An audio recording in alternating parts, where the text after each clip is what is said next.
I've always been a curious person and someone who wanted to know things, who wanted to get deep into the nature of things. I guess you could say that made me a seeker of truth.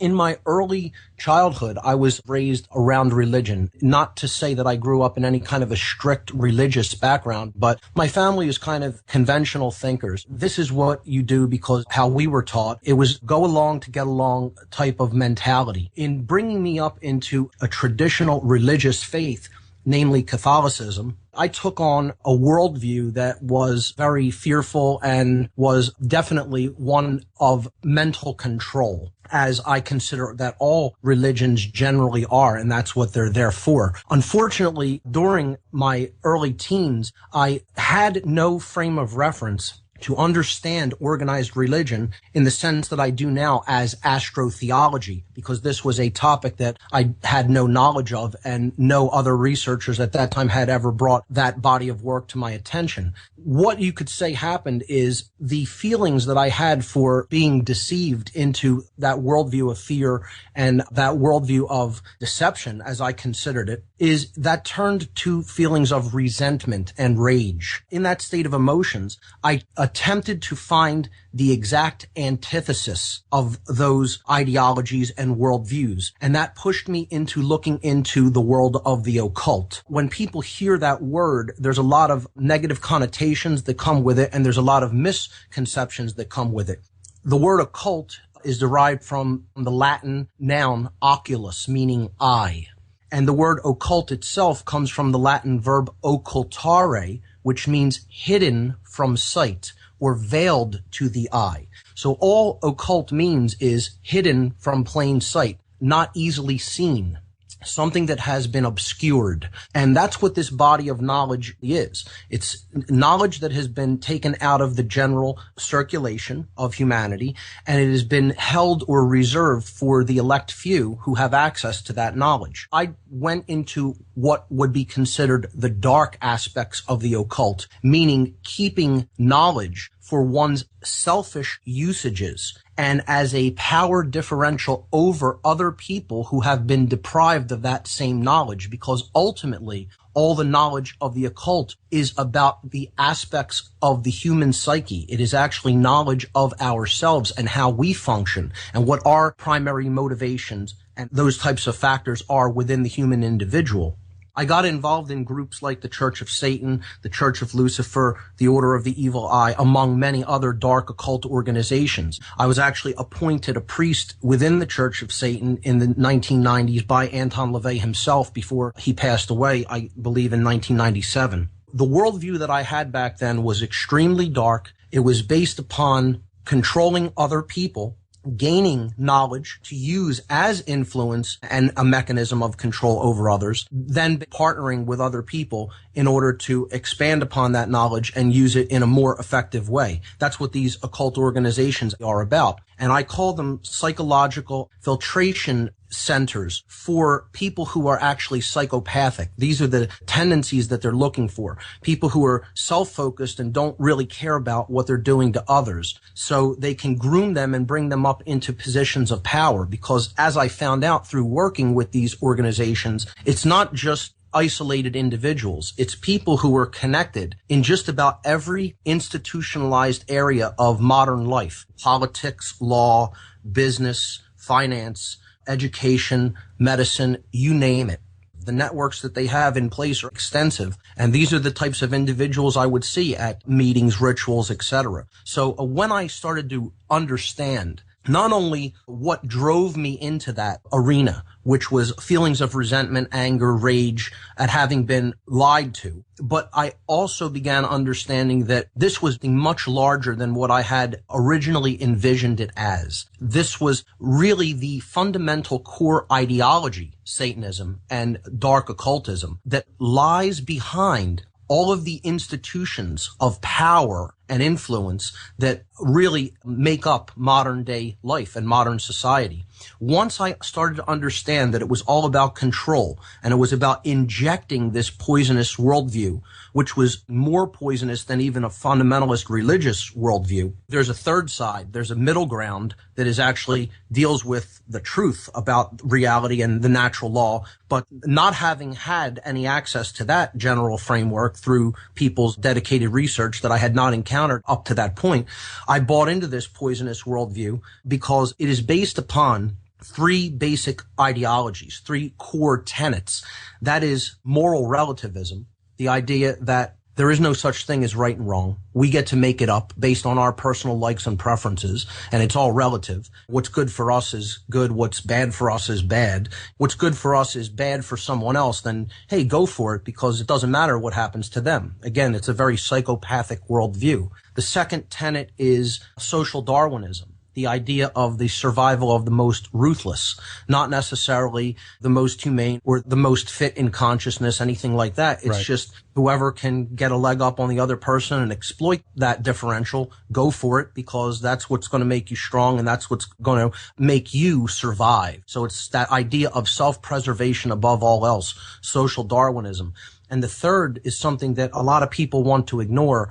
It's something painful that we need to take a look at that has existed throughout human history. And it's something that is one of the core ideologies that runs throughout the world of the dark occult, and that is eugenics. These are individuals who believe that they are superior to other people and that they have ultimately, like a god, the right who gets to live and procreate and who does not. And it's something that forms a basic foundational core ideology of the entire belief system of dark occultism, particularly Satanism and dark Luciferianism. So that's where my background came from. In understanding what those systems of poisoned worldview and ideologies are all about, and how they're attempting to inject that worldview into other people so that they create a total control system based on fear, but most of all based on differential knowledge. In other words, those in the know with knowledge controlling other people who lack the knowledge of the human psyche and the knowledge of self, who have no frame of reference, no ability to defend themselves against these types of attacks and mind control methodologies which they use against them because they have been kept from the knowledge that those manipulators have had all along. It's a perfect dialectic. It's dialectical mechanics, a mind control technique. You're putting forward something that is ridiculous, the worldview of modern organized religious beliefs and practices, something that people will often see through upon reaching the age of reason and understand that it's farcical and it's there to control human behavior, but most of all to control human perception, to put perception into a small box, a cubicle, and say anything outside of this little cubicle, this little box is off limits for human consumption, for human mental digestion. You don't even look there. Because after all, they're not really teachable. They're just there to be controlled and to be exploited like animals. This system works very effectively because it's like giving the child who doesn't really want to eat their vegetables saying, oh, you have a choice. Would you like mashed potatoes or would you like peas today? And they think that they're making a choice, but really the entire thing is controlled because the parent just wanted them to eat a vegetable regardless of which one they chose with the meal. But giving them that illusion of choice makes them feel like they have some kind of power and they have some kind of a decision about their destiny when in fact they're being pushed in a similar direction, which is either be a controlled individual or be a controller. Either way, you're playing the game of control. It is an interconnected and labyrinthine network that really takes a lot of study in and of itself, even to understand how some of these interconnections take place. The Church of Satan is quite low on that totem pole, in my estimation, from what I've seen, because it simply acts as a psychopathic filtration system at a low level that interacts with the general public in order to bring individuals that they identify as psychopathic up through their ranks and groom them for inclusion in organizations and think tanks at lower levels that then feed up into what I would consider the globalist hierarchy of control. That's what the Church of Satan is actually there for. It's to find the people in society who would maybe ordinarily slip through the cracks, and they would not be able to exploit and use their talents and capabilities for their ends, and then to bring them up through those ranks and to groom them for helping them conduct their agenda at a higher level. I have often been quoted as saying, until we de-occult this knowledge, in other words, until the knowledge of the occult is no longer occult, until it is brought out into the light of day, and these manipulation techniques are known, and this information has been turned into common sense knowledge, humanity will never be free. We cannot ignore the information of the occult because we think, oh, it's negative. It isn't negative. It's information about how the universe works, how natural law functions, how the human psyche functions, and then it's what we do with that knowledge that makes it either good or bad. Right. So the usage determines whether it's used for order and goodness and propagating freedom throughout society, or whether it's used as a weapon for power, differential advantage, and then creating all kinds of chaos, disorder, and ultimately evil with it. So we look at both the positive aspects of human consciousness, and we need to look at the negative. We need to understand the methods of mind control and the ideologies that these people believe in. That's not negative to look at that in an attempt to understand it, because once we understand it, then we're in a position to do something about it.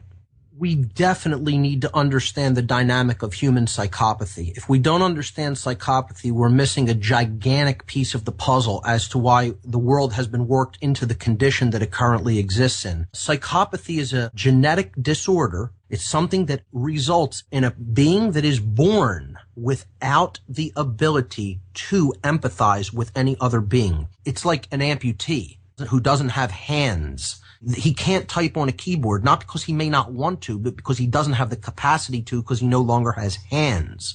That's what we're talking about. And therefore, to be accepted at all, at any level, by other individuals who would see this as a monstrous condition, and indeed, in many ways, it is a monstrous condition. In order to get along with other people in society or pretend to get along with them, they have to mimic the range of human emotions which they don't have. So they become very good actors. They become very good at influencing other people, at manipulating, because they realize that's the only way that they're going to be accepted at any level in society, because they don't have any feelings for any of their actions, what the consequences of any of their actions are toward other individuals. And that's psychopathy. Unfortunately, there's a secondary form of psychopathy that is learned, or I shouldn't even say learned, it is instilled by conditions. The conditioning aspects of what our environment dictates, the current environmental conditions in which we are living. So the mental influence of other people can influence secondary psychopathy. Actual mind control techniques that are willfully directed against other individuals can influence secondary psychopathy. Training techniques like outcome-based education or military or police training can induce secondary psychopathy. Secondary psychopathy is a form of a learned behavior that is dependent upon the environmental conditions in which a being is dwelling. And unless those conditions are changed, it's very difficult for an individual in a state of secondary psychopathy to heal the imbalances that are done to the human brain, because ultimately what this condition of secondary psychopathy does is it destabilizes the neocortical functions of the human brain, which govern compassion and reason. And therefore the person cannot engage in true logical thinking. They can't engage in any real compassion because those parts of the brain are malfunctioning. It is a form of a brain disorder. Many more people than just genetic psychopaths, we've worked ourselves into a position of not caring. And many people try to numb the full range of human emotions out because they realize how uncomfortable the world that we live in happens to be at the current time in history, and they don't want to feel their emotions. So they get hooked on things like SSRI, antidepressant medications, and they're numbing their emotions out by an act of their own choice, which is a dangerous thing to do. I do believe that not with genetic psychopaths, it is not possible to teach them. They literally have the part of them that empathizes. It is not present. So to waste time on a true psychopath is pointless. But secondary psychopathy can be cured if the person is put into somewhat healthy surroundings, meaning healthy mental influences. And over time, the worldview can be shifted and it can be reversed. It can be a painstaking process, and it is one that the individual at some level of their being would have to have some form of desire or will to carry out. Again, if someone's completely resistant and they've totally given over their mind and totally given over their personal responsibility to change and grow, it would be very difficult to even take a secondary psychopath out of that condition. But if the person has an inkling to truly want to do the right thing, not to just do what they've been taught or what they've been commanded, people can be brought out of the condition with care and attention. They can be brought out of the condition of secondary psychopathy.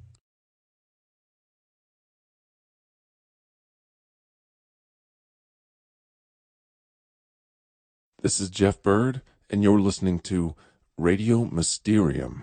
Today we're going to look at some Illuminati movie symbolism. Let's jump right in. This is from the new Star Trek movie Into Darkness, and over Spock's shoulder there you can see the 9 embedded in the 11. You can see the 2 towers and the 9 inside, subtle 9/11 reference there. Then on a scene with a photon torpedo you can see CF6660. So there's a little embedded signature from the Illuminati right there for you. I'm not religious, but they are, and they put this in every chance they get. At the end of this movie, it said March 22nd, which is 322, which is Skull and Bones Society, and the spring solstice. They are also giving you their signature, which is a Heil with the hand up, and the single eye symbolism, which is another Illuminati giveaway. Here you'll notice the Masonic floor and the pyramids from the top view. If you look over Will Smith's shoulder there, you'll see the pyramid from the top. Also notice the black and white symbolism of the suit as well. Here you'll see those pyramids from the top again with a clock that says 9/11. Notice the paper the man is holding there from Men in Black 3. It says a control post moon, which is interesting if you think about the hollow moon theory. Or possibly what Stanley Kubrick was trying to communicate in 2001: A Space Odyssey, with frequencies coming from the moon to change our perception of reality. And they included this visual from the moon to give us an example of what the dark side of the moon could look like. Yes, it's simply a top view of a baseball field, but if you look closely, you'll see the Masonic compass and rule. Men in Black 3, brought to you by the Freemasons. Here's a scene from Despicable Me, and the girl with the hat is throwing the devil horns there. Again, not coming from a religious perspective, just showing you their signature. They like to throw those 666s in there, the devil horns, and upside-down crosses, and whatever they can get away with to show you that they're in charge. Here's the diamond, which is a reference to 33. A triangle is 3. Another triangle is 3. There's 33. Also, there's what looks like a G in the middle of the compass and rule, hinting at that geometry. And this is the logo they use on all of the zippers and the clothes and pretty much throughout the entire movie of Despicable Me and Despicable Me 2. Once again, it's Despicable Me, brought to you by the Freemasons. This is interesting. You can almost see a McDonald's theme here with the M and the red and the yellow on the shirt. Usually anytime you see M or W, it's a reference to the Masons. I know a Satanist who owns a series of black houses. They're all totally blacked out, and they're in the midst of neighborhoods, just like this. So this is a reference to underground Satanism. And of course, he's trying to steal the moon in this movie, another reference to the moon. Here's another scene from Despicable Me, and of course the girl, if you look closely, is wearing an owl, which is a reference to Lilith or Semiramis, and the owl is also a subtle reference to the Bohemian Grove and the rituals of sacrifice that take place there. Here's a short scene from Iron Man 3, and who does that look like? Yep, and the plot is about a terrorist who is really a phony and an agent or just an actor, and he's working for the system. Iron Man 3 also has a great deal of symbolism and predictive programming around mind control and drones as well. Then also this shot right here that says MK42.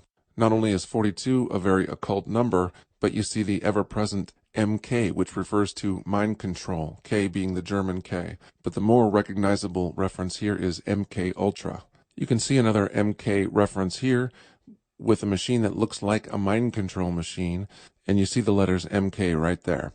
And here's the main character of the movie Epic, and her name is MK, Mary Catherine, but she goes by MK, and they make a point of that over and over in the film. If you look closely, you'll also see an owl, a reference to Bohemian Grove and the Semiramis figure, and also a butterfly, which is referencing Monarch programming and MK Ultra. And these are unicorns, I'll give you that. But even for unicorns, that's pretty scantily dressed right there for a kid's show. Interesting. And then there's an apple, the universal symbol of temptation, on the desk there. Notice he's making the 666 with his fingers. This is also a reference to mind control and a trigger, a well-known trigger for mind control and hypnosis. And if it happened once in the film, you might think, okay, literally. But you'll see it here again, and again, and again. A little more subtle version here. And here's the same character making a not-so-subtle reference to the Illuminati here, flashing what amounts to an Illuminati gang sign here. And this is interesting. Here's the supposed good guy, but ends up being a bad guy. You'll see a vest that looks like a beehive once again, and he's pointing to it and saying, submit. So a little bit of hypnosis there for you in your kids' movie. Family friendly, right? And by the way, the beehive is a universal symbol pointing to hierarchy and the elite, basically laughing at the worker bees. It's also represented by hexagrams. And here's another scene from Partly Cloudy Chance of Meatballs 2, and you're seeing the whole plot about genetically modified food. A very universal trigger is the rainbow, especially the Wizard of Oz symbology. You have 4 rainbows here. Now here's a whistleblowing element showing the people how to interpret and read hidden symbols actually within the film itself. This is showing backward masking, which is another technique they use all the time. Words written backwards or anagrams. In this case, you'll see a man discovering that the logo for this Apple-like company is live. And then if you turn it around, it's evil. So they're actually showing you. Here's a scene from The Dark Knight Rises, and you'll see a very Masonic numerology there, 1133. 11 being the 2 towers of Joachim and Boaz, or a reference to 9/11 and those 2 towers, and then 33, a reference to the 33rd degree of Freemasonry. And this was the last tick on the clock before the scene ended. So it was the prominent numbers that they wanted you to see. Another scene from Batman. This is even more provocative. You'll see Sandy Hook and the words strike zone. And this is a map of Gotham, but with all the shootings referencing the Joker and even the Boston Marathon bombing that references Joe Carr. You'll see a lot of Batman and Dark Knight symbolism in these false flag events. This is Monster High, which is an extremely Illuminati mind control cartoon that is targeted toward young women. Here's another example of the dollification of young women. Here's a picture from Monsters High, and it looks like an Eyes Wide Shut party, veritably. The Masonic black and white checkered floor in a huge Rothschild-looking mansion. It looks like a scene from Eyes Wide Shut, actually. I'm not here to be a moralist, and I'm not claiming to be right about all of these symbols, but you have to admit there's quite a few in here that seem awfully suggestive. Here's another Monster High picture with the owl prominently displayed. Here's another reference to the owl from a kid's cartoon called Gravity Falls. It's a Disney show. Disney is heavily entrenched and involved in this mind control and also Illuminati symbolism. And look at the carpet or the rug that the kids are walking on in Gravity Falls. You'll see the all-seeing eye in the pyramid. You'll also see the man behind the counter wearing a Shriner's fez, which is, of course, a Masonic reference to the 32nd or 33rd degree of Freemasonry. Here's more references to the all-seeing eye from Monsters University. And here's another M in the logo. You'll see them everywhere. W's and M's you'll see. And again, W is just an upside-down M. They use the backward masking thing. They do this all the time. You'll see the triangles below, which is referencing 33. You'll see the M, which is referencing Mason, and you'll see the all-seeing eye in the logo itself. And finally, I'll leave you with this, another reference to 33 and the triangles embedded in the roof there. And you'll see we scare because we care, which is also an allusion to the fact that they use fear as their greatest control. Ordo ab chaos, which is order out of chaos. So this is just some of the symbolism that I found in various movies, kids' movies, and also full-length feature Hollywood films. And keep your eyes peeled because they hide it in plain sight, my friends. This is Jeff Bird with Radio Mysterium.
While the history surrounding FDR's administration is disturbing, there is said to be a darker level, and one that is openly satanic, in the design of the dollar bill.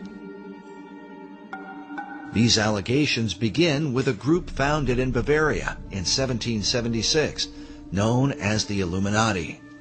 The order was founded by a man named Adam Weishaupt, with the alleged purpose of perfecting society.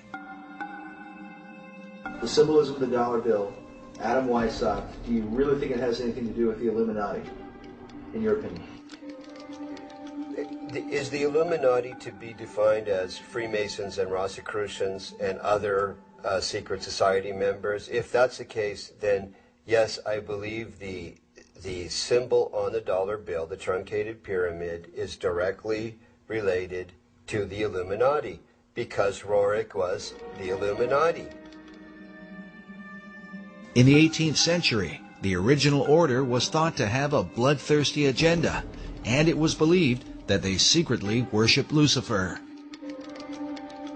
George Washington warned about the Illuminati in his letters, while Thomas Jefferson and Benjamin Franklin were thought to be members of its inner circle.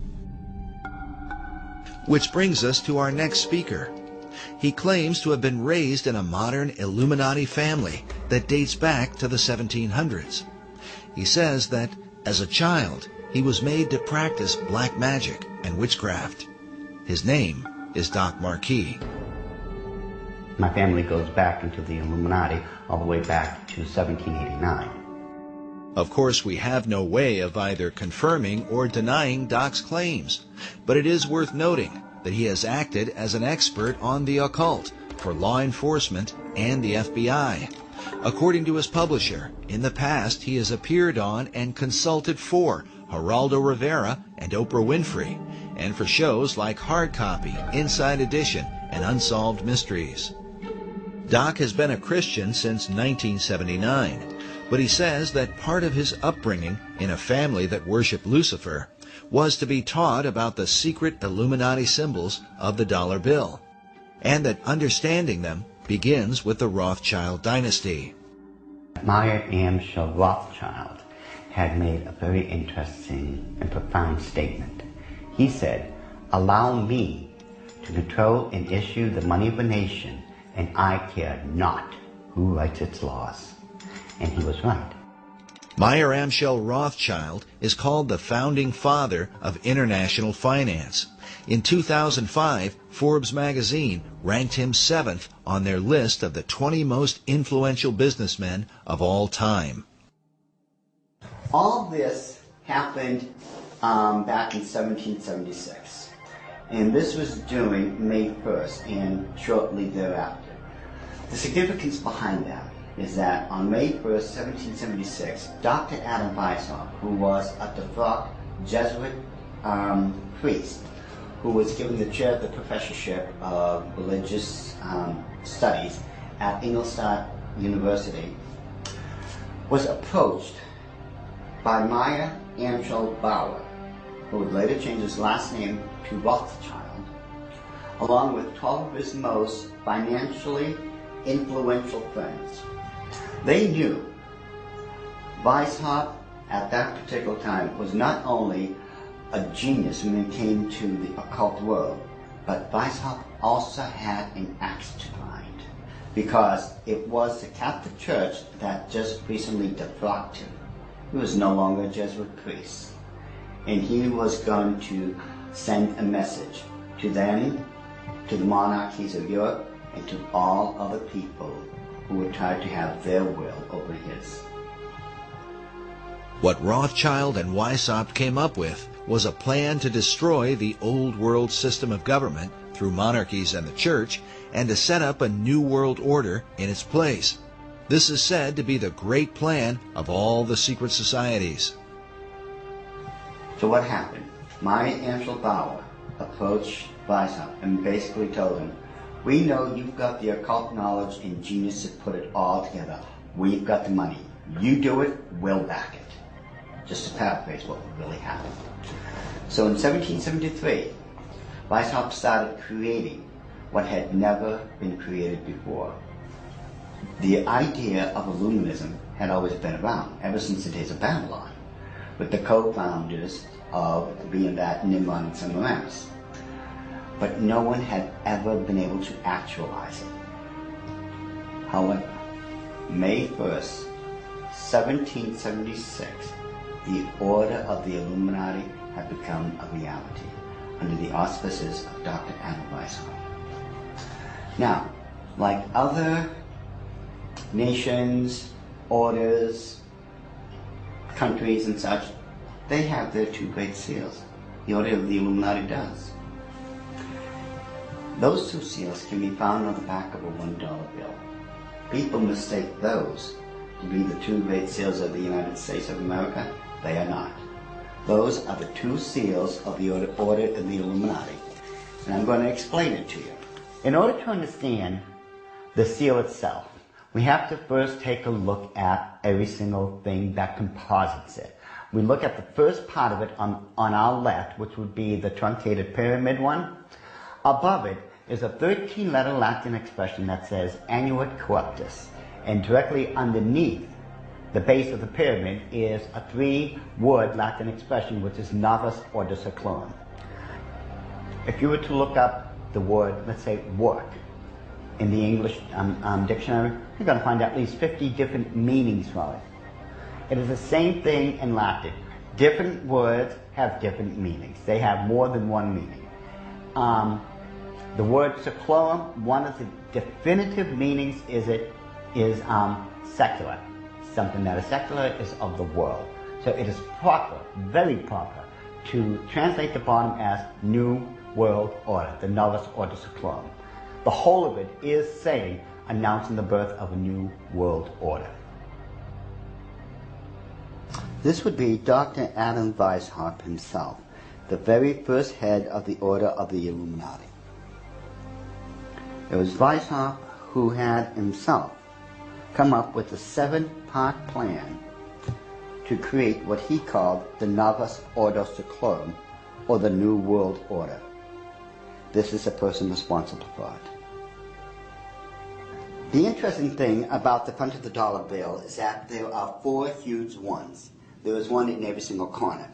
Now, if we look at every single one of them, they each have an oval around it, except for the top right-hand one. Now, if we look at this blow-up version of it, you will find there's no oval. This is a shield that is surrounding the one. Now, the reason there was a shield here is because this is very similar to the original shield that was given to the Rothschild family when Baron Meyer Amschel Rothschild had become knighted in England and received the lordship. If we look across the top of this shield, all the way to the left-hand side, it drops down and forms a crescent moon. It's a crescent moon because it represents the female goddess in the occult world. At the bottom of that shield, of that lunar moon, you will see the owl. And it's very obvious. Once you take a good look at that part of the crescent moon, and it is the same Illuminati owl that is being worshipped at the Bohemian Grove in California by those members of the Bohemian Grove, where presidents, premiers, kings and queens and heads of nations throughout this world have met. You can tell just by looking at this photo, that is a 40-foot owl. It is made out of oak, and that the worshippers are surrounding that fire pit around that altar, which is easily reflected in the lake around them. This is definitely the owl of the Illuminati. The rituals performed at the Bohemian Grove are occult and idolatrous. One of them, called the cremation of care, is supposed to be a mock human sacrifice, though some suggest that real killings take place. When President Nixon was there, he commented about the extreme homosexual environment at this all-male boys' club. Among other powerful American leaders who have been spotted at the Grove are Ronald Reagan, Dwight Eisenhower, Jimmy Carter, Newt Gingrich, and George Bush Jr. and Sr. Now, when we take a look at the O, it is actually, occultically speaking, the shape of the Ouroboros, the snake that's going around in a circle, devouring itself. This O is actually the eye in this lady's face that they want to look at. This is the O. Now, what's in the center of this O? You take a good look. It is the exact same owl of the Illuminati that we saw on the back of the $1 bill.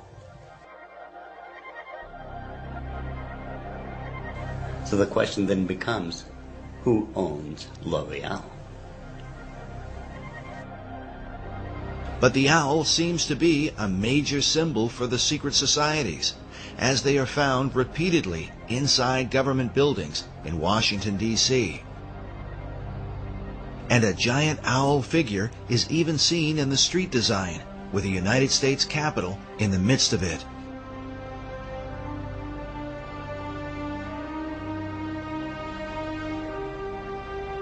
Now, the Druids from the Gaelic Druid means men of oak.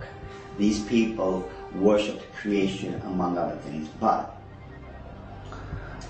their sacred symbol was the owl, because the ancient god of magic and of the hunt was Pallas Athena.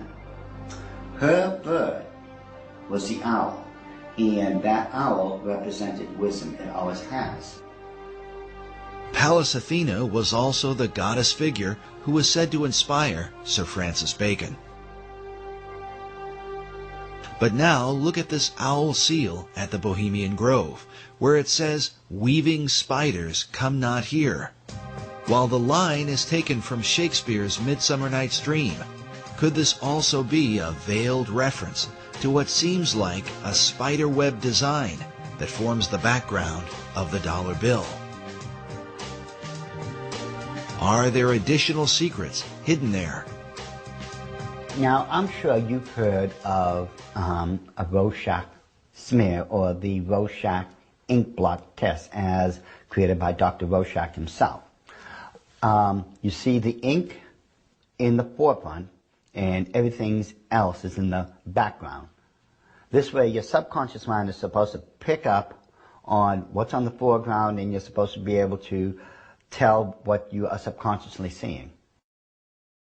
Notice how it's very busy. Lot of intersection diagonally lines. You can't make out what's there. But let's get rid of the background noise, get rid of all the diagonal lines that doesn't belong there, and let's reverse the principle of Rorschach and take what's in the background and bring it to the forefront and see what's there. Because once we do that, we find out it's quite obvious that there is another Illuminati owl, and that it is perched on something that looks like an arrow. That is what they don't want you to see. Once you see this owl here and compare it to the other one on the left-hand side of it, it becomes very obvious that this is an owl. You can now begin to distinguish beyond all that busy signals and such that they don't want you to look through. Yet, they place there in honor of their totem bird, the owl of wisdom, which is the totem bird because their god, Lucifer, was supposed to have been the wisest of all of God's creation. Wisdom of Lucifer, wisdom into the bird, wisdom into the word Illuminati. Therefore, the chain of wisdom is followed all the way through. All right, now, did they teach you this in the Illuminati? Yes.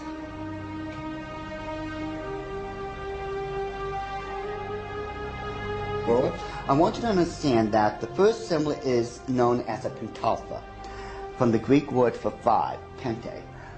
It is a five-pointed star. Now, this next one is a pentacle. Now, it looks similar, but I want you to notice how it is interwoven. It runs through and in between itself.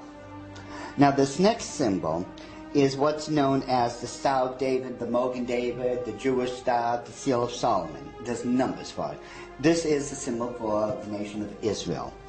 Now, when you take a look at it very carefully, you will notice that it is two equilateral triangles that are interwoven. This shows the union of God with man. However, when you look at the next one, it's similar to it. It's known as a hexagon. This is when you take two equilateral triangles, place one on top of another. Symbolically speaking, you're placing man above God. Now, this next symbol is the foulest, the most evil of all symbols in the occult world. There is nothing that can even come close. It is known as the hexagram. It is the six-pointed star with a circle surrounding it. It is this symbol that must be used during high ceremonial magic or high ceremonial witchcraft when you are summoning up demons to this plane of existence. The use of the hexagram is said by Doc to be very symbolic and seems to represent the occult concept of a Christ figure, just as the Maitreya was for Nicholas Roerich and Henry Wallace. But what Christ do they mean? Doc believes the pattern of hexagrams in the design of the dollar bill provides the clue. If we take a look at the 13 stars directly above the head of the eagle and connect the dots, you will see where the very first hexagram is located. And if you notice that surrounding the hexagram is the 28 guidelines that make a circle. Now, inside every single point, the 6 points, is a star. There are 6 of them. They surround now the 7 stars. Remember, 6 is the number of man, 7 is the number of God. Now, it is man that is surrounding God or is placed above God. If what Doc is saying is true, this could represent the person the Bible calls the man of sin, who opposes and exalts himself above all that is called God or that is worshipped. Doc's interpretation seems to also fit the worship of Lucifer, for in the Bible, Lucifer declares that he will exalt his throne above the stars of God. Next, Doc claims a second hexagram can be found by connecting the various points where the much talked about number 13 is represented. And don't try to tell me it's the 13 colonies. There are 13 stars above the eagle's head, 13 stripes in the shield, 13 leaves on the olive branch, 13 arrows in the eagle's talon, and then 13 letters in the phrase E pluribus unum, which makes for 2 points on either side of the eagle's head, for the 6 points total of the hexagram. If we take a close look at the same seal and connect all the 13s together, just like we did when we were kids, when we were playing that game, connect the dots. Once we connect all the 13s, it becomes very apparent where the second hexagram can be found. In this one, which is very obvious, already comes with a circle around it.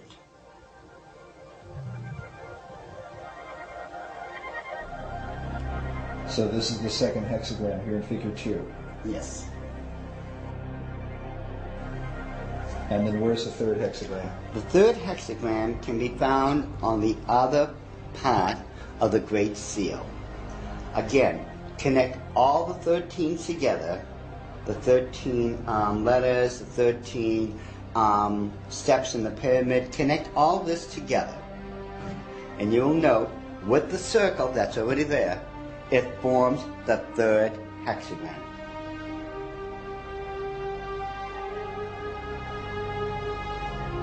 In other words, a 6, a 6, and a 6.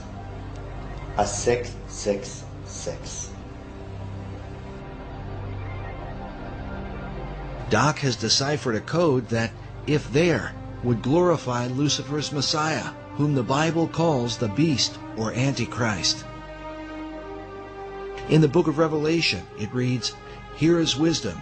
Let him that hath understanding count the number of the beast, for it is the number of a man, and his number is 666."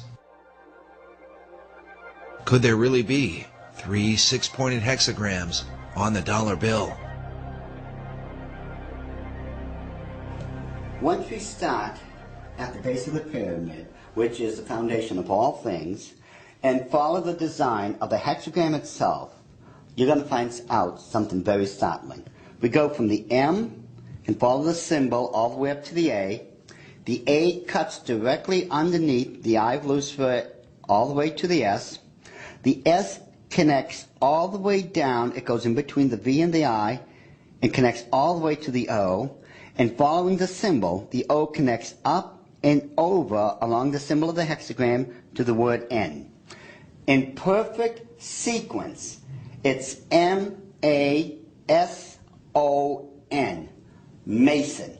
It's not what a lot of other people have espoused, that the symbol connects down to the M in Seclorum and that the word is an anagram or something like that. Those people who are doing that obviously don't know what they're talking about, or they don't know how to plagiarize me correctly.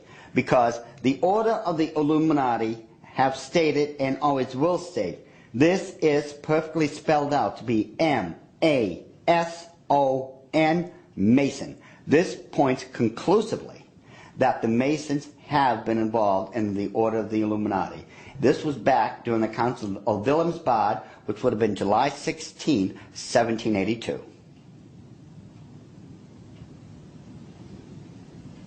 All right, so what are we seeing? Now, if we look at the bottom one of the reverse side of the dollar bill, you'll see on the right-hand side that, again, there's a lot of busy intersecting diagonal lines. Yet, if we apply the same principle we just used to reveal the hidden hours of the Illuminati and apply it, we will find that there is now a skulled skull-faced winged demon.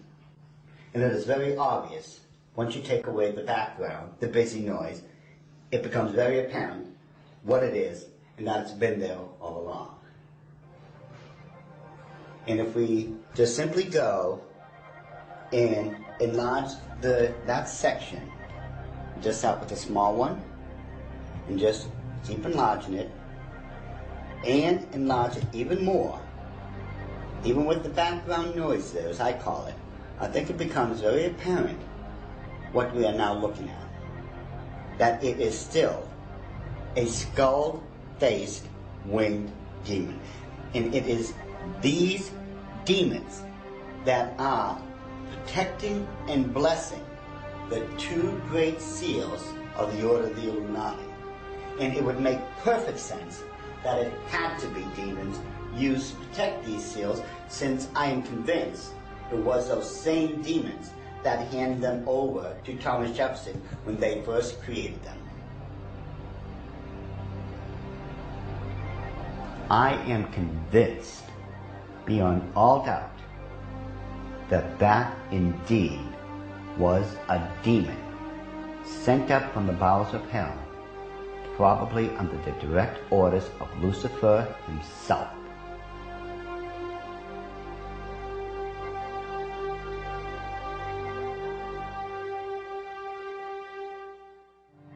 Doc Marquis makes it clear that he is no longer involved in the occult, and that since becoming a Christian, he has dedicated himself to warning others about the activities of the secret societies that worship Lucifer. I've been doing this now since the late 70s, when I first left the Order of the Illuminati, and that's when at that point I had become a born-again Christian. At that time, I realized what I had been doing all along. Maybe in my own way of trying to make up for what I had done, and I've done a lot of heinous things in this life, I begin to wonder if I'm not trying to make up or atone for some of those things I had done. And I know in my heart of hearts that as a born-again child of the King, my sins have already been bought and paid for.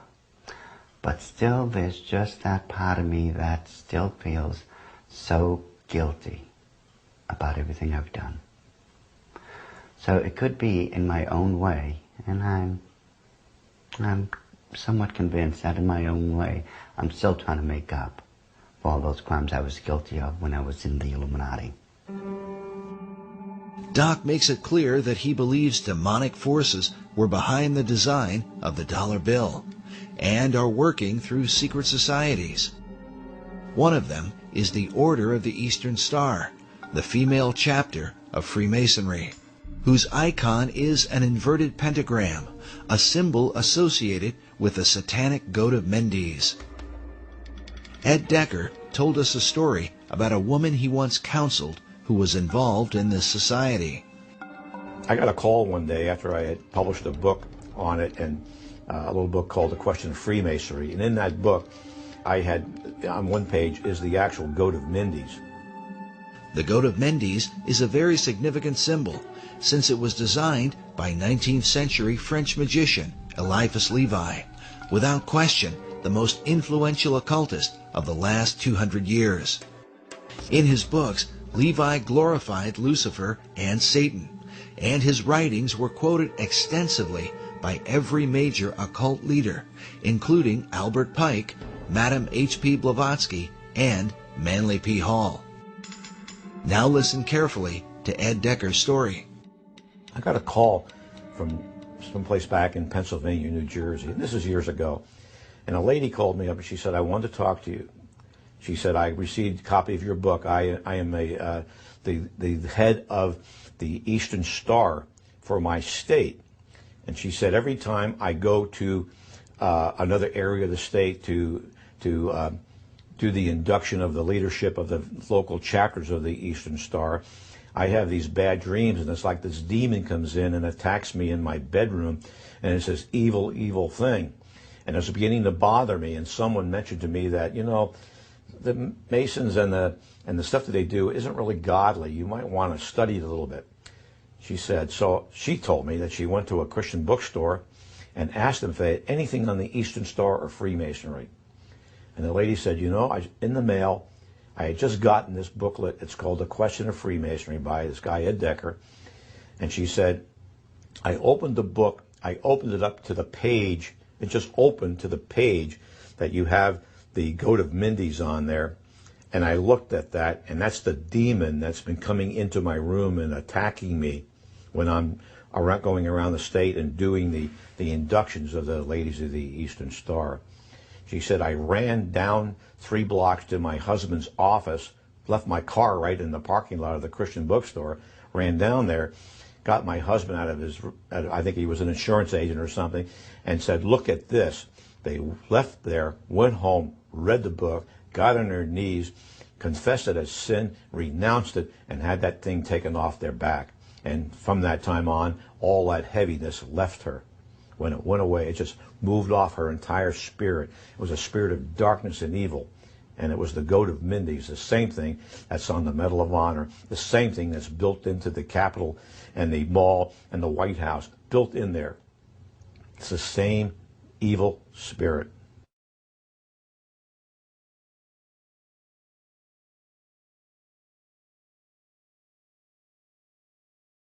This whole idea of the Messiah and its relation, and the Messiah's relationship to the stone, and who that Messiah would be, and what would happen when the stone is returned to Jerusalem, and when the temple is built, it would be a replica of the original Solomon temple, not the Ezekiel, account.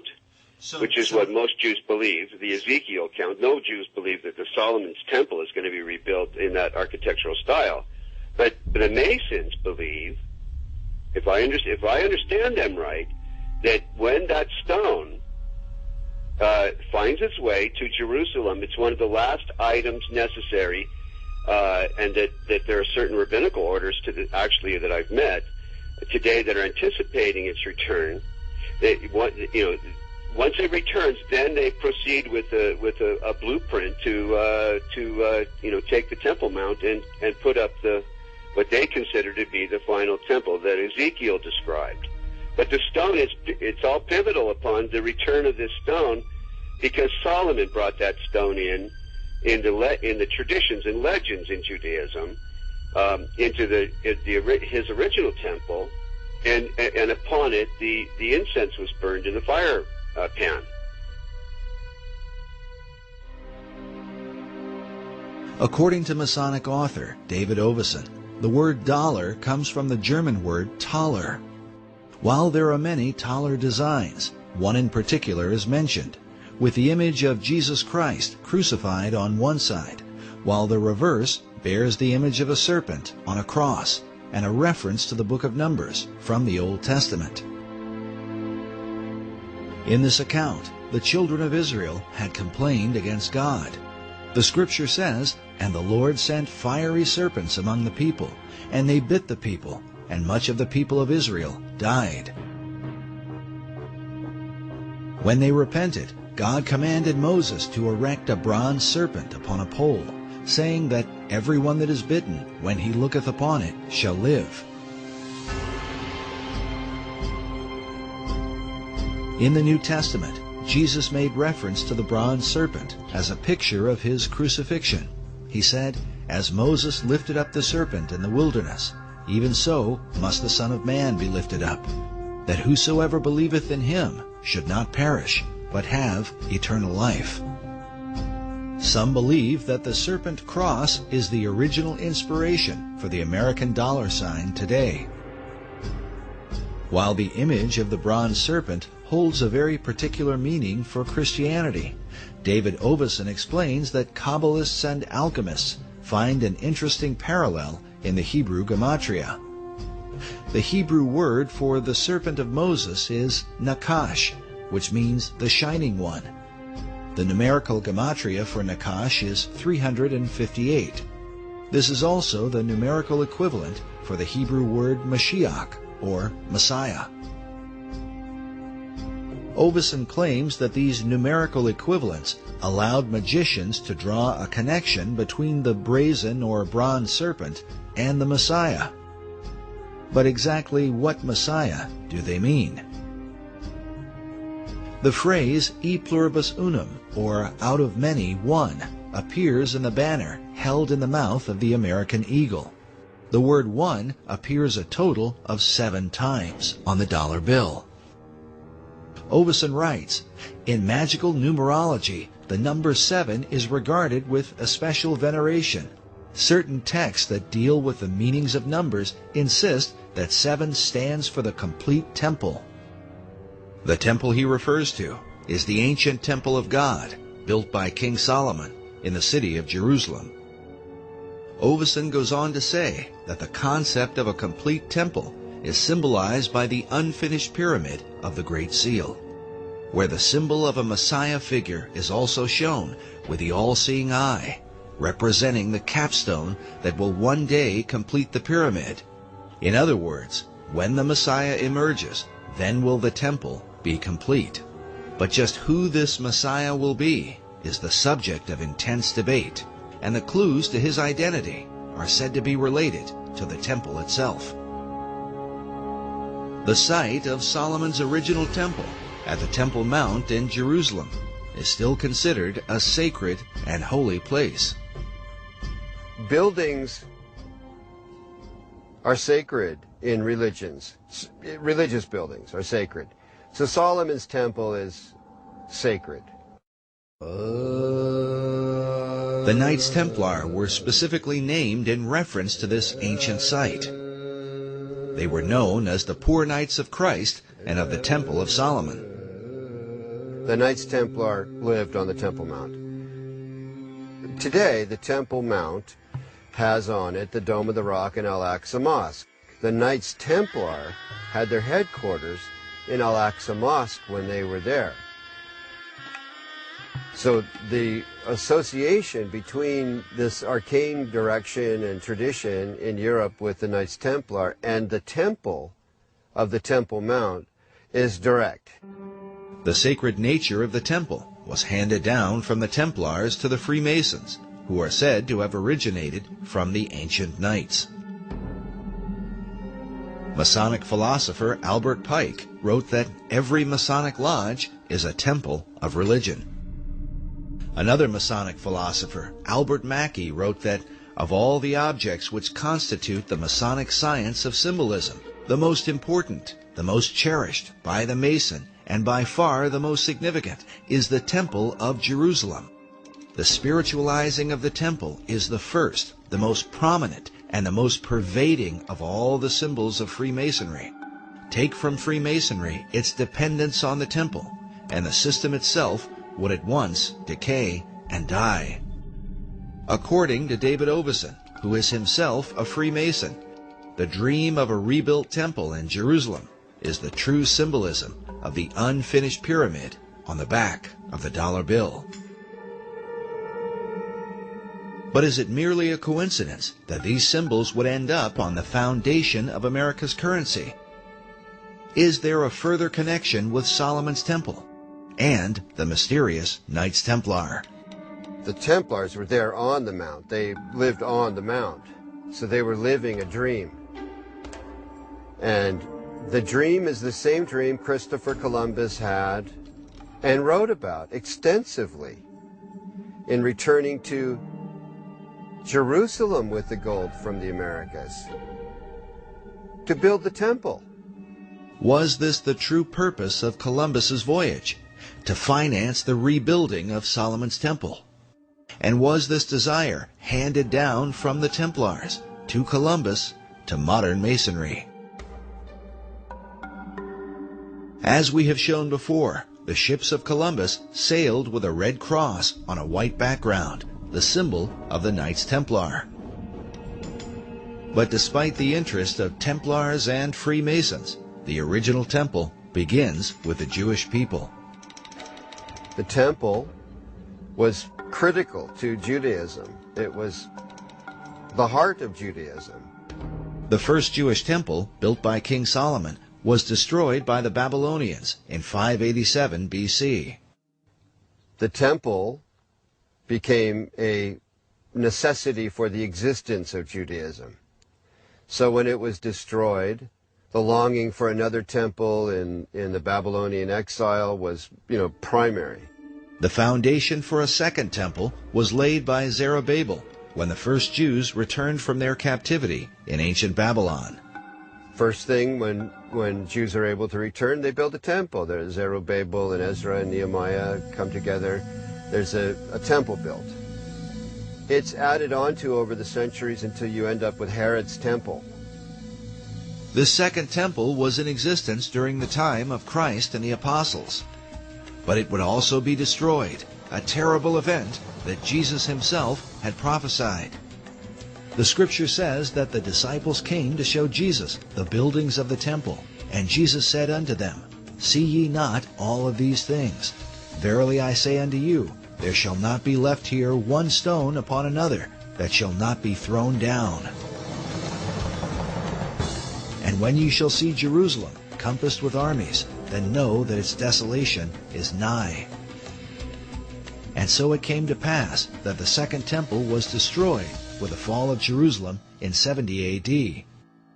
Yet in the aftermath of its terrible destruction would emerge the dream for a third temple, and what some believe will be the final temple of all time. This arcane connection to Freemasonry has its roots in the longing for the temple, the longing for the final temple, for the ultimate temple where Hagoyim, where non-Jews pray with Jews, as the old books, the last old books of the Old Testament predict will happen. When does that temple get built? The idea of a final temple is shared both by Jewish leaders and the Freemasons. Yet the two groups disagree on exactly what the final temple would be. There is a common history here and a common longing. They'll never end up with the same temple. Jewish wishes for the final temple really don't resemble what Masons want to have built on the Temple Mount, which is a replica of Solomon's temple. With their mysterious rituals and secret practices, the Masons are often accused of intoxicating the world, making it drunk with ideas of a new age and a new world order, all of which are engineered toward the fulfillment of the new Atlantis envisioned by Sir Francis Bacon. Could it be that this is what lies behind the concept of a third and final temple? It, to me, makes perfect sense that the new Atlantis, as understood in the Baconian tradition, involves the final temple, the spiritual headquarters, if you will, of the new Atlantis. The idea of that temple is central to Freemasonry, the Knights Templar, and of this there is no doubt. They've all expressed it. All these arcane societies have let it be known that this is really ultimately a central goal. They seem to all gravitate toward there being a temple, a need for a temple, except Orthodox Muslims who say, no, we're the last religion. These buildings are fine, thank you very much. Become a Muslim and you can pray in them and hang out on the Temple Mount, which is not going to happen. So that leads to a pretty ugly likelihood. If people who want a temple get their way, there's going to be a bloodbath there. Also, I believe it's spiritual because Satan has always desired God's place. That's why in Masonry you have Jebulon right there on the altar, Baal, the ruler of demons, in the Masonic altar. And Masons are generally, obviously, being deceived. However, right there on the Temple Mount in Israel, you have the Dome of the Rock, and the Golden Dome, the Black Dome, and within these domes you have statements right there on Israel's Temple Mount, statements that Allah is God, and Allah has no, or God has no son, and Muhammad's his prophet. A denial of the true God and his son, Jesus Christ. And again, that's what 1 John identifies as being the spirit of Antichrist, those that deny the Father and the Son, 1 John chapter 2. And that's a harbinger of the ultimate Antichrist to come, who's going to sit in the temple of God, showing himself that he is God. So isn't it interesting? Here we have Benjamin Krim speaking of a coming Maitreya, who will rule as the coming Imam Mahdi of Islam. Of course, he can't really rule, and there can't be world peace unless the Jews, in his mind, are annihilated. And by the way, according to Muslim teachings in the Hadiths, when the Imam Mahdi comes, or when the Messiah comes, he will destroy the Jews and the people of the cross. So all of this stuff, incredibly, it fits together just too well. But praise God, because from my perspective as a Christian, Jesus Christ said, when you see these things beginning to take place, lift up your head, for redemption is drawing near. And I believe these are signs that Jesus Christ is coming again. And when he does come, he will defeat the Antichrist, and every knee will bow, and every tongue confess, including Benjamin Krim, including the leaders of Iran and Hezbollah and so forth. Whether it's in heaven or on earth or in hell, every knee will bow, declaring that Jesus Christ is Lord in the end. And what will all these things mean for the future destiny of America? According to David Oveson, it was Manly Hall who influenced the placement of 72 stones on the Great Pyramid of the dollar bill, since the number 72 is said to be a magical number in the occult. It was also Hall who taught that the American eagle was a cleverly disguised phoenix bird. In his writings, he documents this account from the 1st century A.D. There is a certain bird which is called a phoenix, and when the time of its dissolution draws near that it must die, it builds itself a nest. But as the flesh decays, a certain kind of worm is produced. According to this account, it is from this worm that the phoenix is reborn. This concept of a phoenix worm in its nest seems to be represented at the top of this column on a building found in Europe.